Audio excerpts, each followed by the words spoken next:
Good morning, Your Excellency, heads of states and government, members and invited guests, heads of regional economic communities, the Secretary General of the United Nations, Mr. Antonio Guterres, all guests who are gathered here. It is an honor and a privilege to welcome you as South Africa to this very first G20 Leaders Summit to be held on African soil. We gather here at the cradle of humanity in Africa to affirm our common humanity. We gather here to affirm the value of partnership and cooperation, to finding common solutions to shared problems. Shortly before the dawn of democracy in South Africa, the father of our democracy, Nelson Mandela, said, "The time has come for South Africa to take up its rightful and responsible place in the community of nations."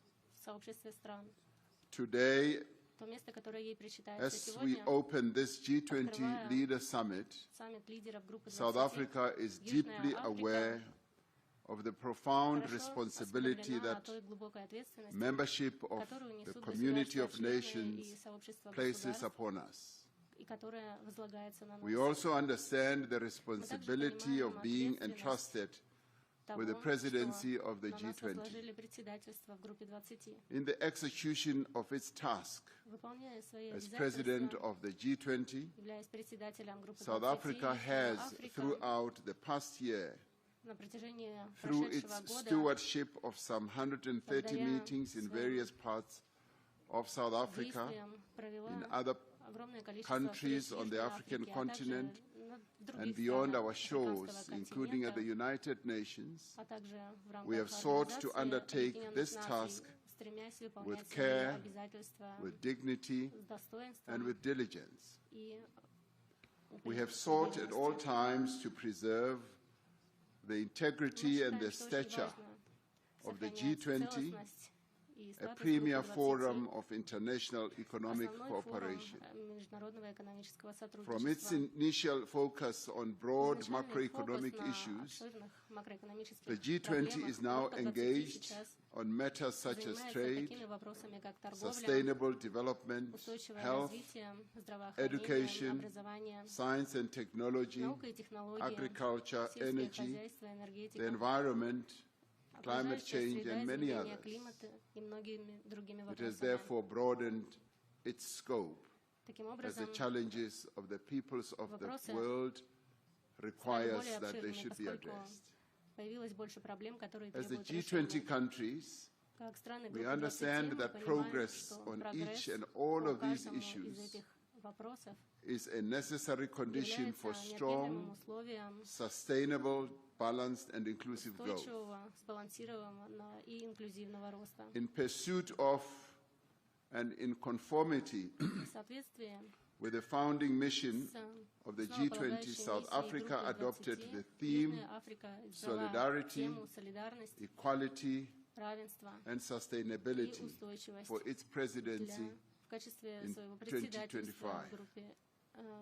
Through solidarity, we can create an inclusive future that advances the interests of people around the world who are at the greatest risk of being left behind.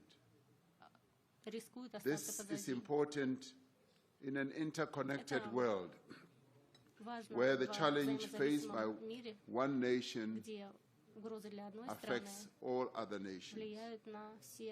By promoting equality, we strive to ensure fair treatment and equal opportunities for the individuals and nations of the world.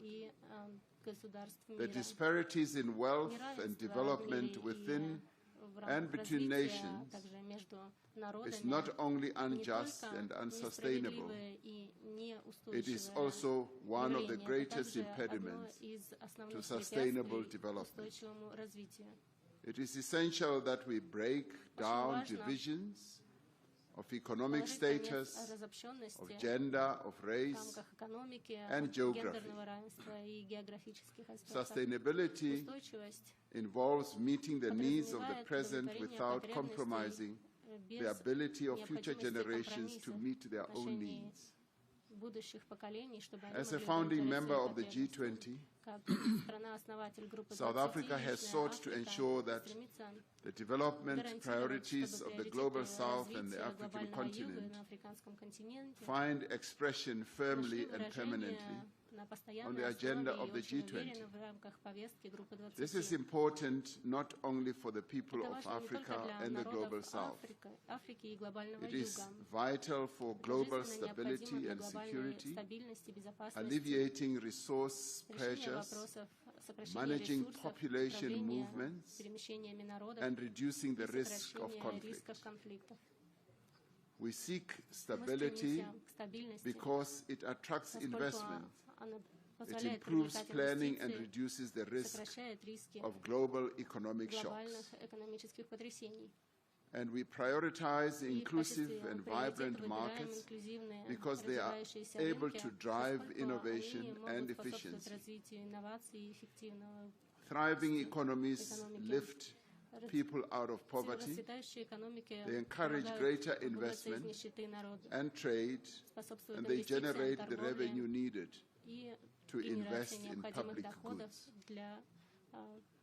The threats facing humanity today, from escalating geopolitical tensions, global warming, pandemics, energy and food insecurity, to inequality, unemployment, extreme poverty, and armed conflict, jeopardize our collective future.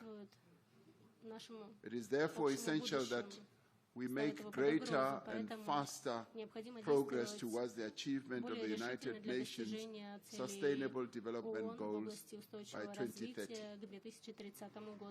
We welcome the Seville Commitment adopted in June this year, which sets forth a renewed global framework for financing for development. We must use this framework to catalyze development investments at scale in developing economy countries. We must continue the reform of the international financial architecture, ensuring that institutions are strengthened and are more inclusive and are equipped to meet the challenges both of the present and the future. At the beginning of our G20 presidency, we identified 4 high-level priorities. Firstly, we focus on action to strengthen disaster resilience and response. While climate-induced natural disasters affect countries around the world, they have a particularly devastating impact on countries that cannot afford the costs of recovery and rebuilding. We have agreed that it is essential for the global community, international finance institutions, development banks, and the private sector to scale up post-disaster construction. Secondly, we agreed that we must take action to ensure debt sustainability for low-income countries. The G20 needs to renew its efforts to advance debt sustainability while at the same time laying emphasis on those countries in the Global South that are suffering from debt repayments. Thirdly, we said we should mobilize finance for a just energy transition, increasing the quality and quantity of climate finance flows to developing economy countries. Fourthly, we emphasized the importance of harnessing critical minerals for inclusive growth and sustainable development through the beneficiation of the minerals at the place of extraction. In addition to these four priorities, we have prioritized issues of inclusive economic growth, industrialization, inequality, unemployment, and security and artificial intelligence. Much of the work of the past year will be presented and considered at this meeting.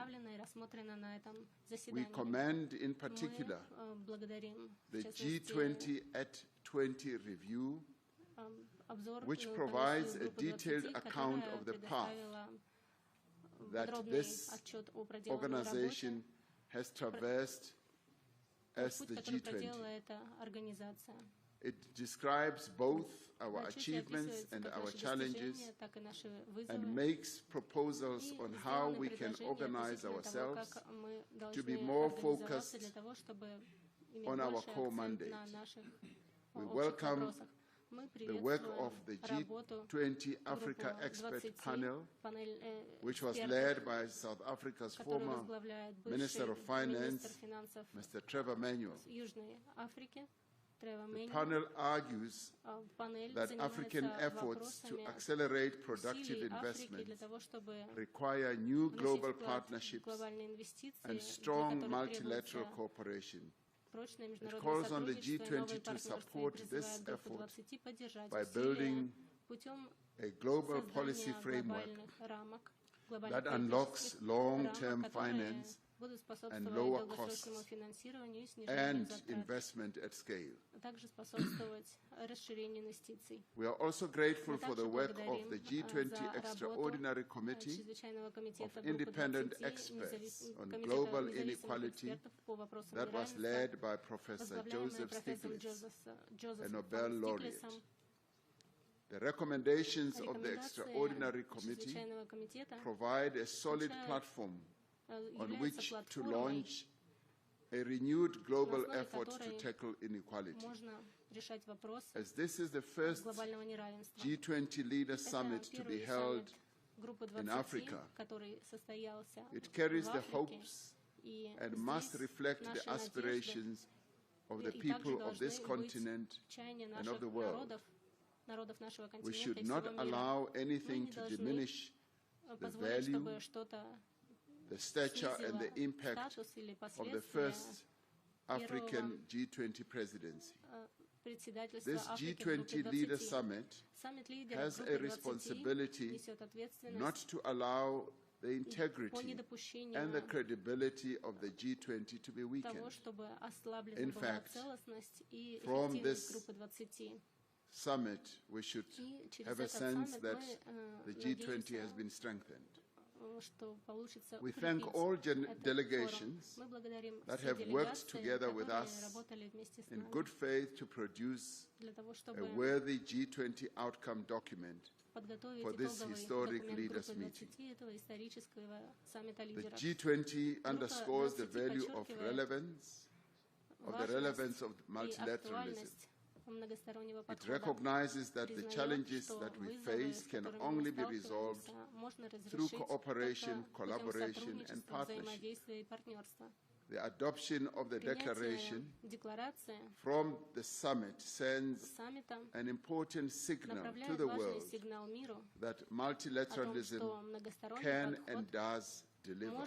It sends a message of hope and solidarity across the world. It tells the world that as the leaders of the G20, we will keep fast to our solemn pledge to leave no person, no community, and no country behind.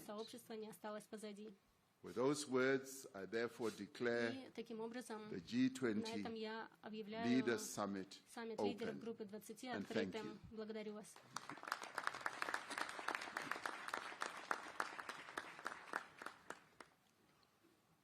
Your Excellencies, please allow me to take you through day one of the program. Session 1 will focus on inclusive and sustainable economic growth. This session will be followed by presentations of the recommendations of the reports of the Africa Expert Panel and the Extraordinary Committee of Independent Experts on Global Inequality. We will then have a working lunch, and this will be followed by a family photo. And I thank you for your attention and look forward to a fruitful discussion. Now, in discussions with a number of delegations here, there's been overwhelming consensus and agreement that one of the other tasks we should undertake right at the beginning is to execute the task that we have come here for principally, which is by overwhelming consensus to adopt our declaration. Now, I should precede this by remembering what a Roman philosopher called Pliny, the elder, once said.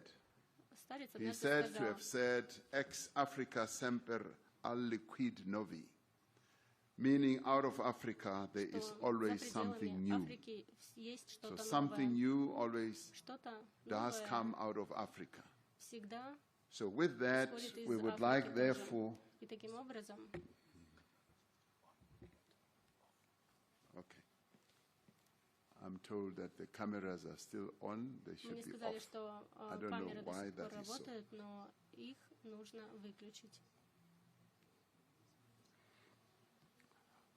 With that, we would like, therefore, with the consensus that has emerged through the work that has been done over the whole year and 130 meetings that have been held where each sector has been able to reach agreement, would like, therefore, to put the proposed declaration as the G20 South African Summit, the Leaders' Declaration, to put it forward for your adoption. Do I have the support that we should go ahead and start off?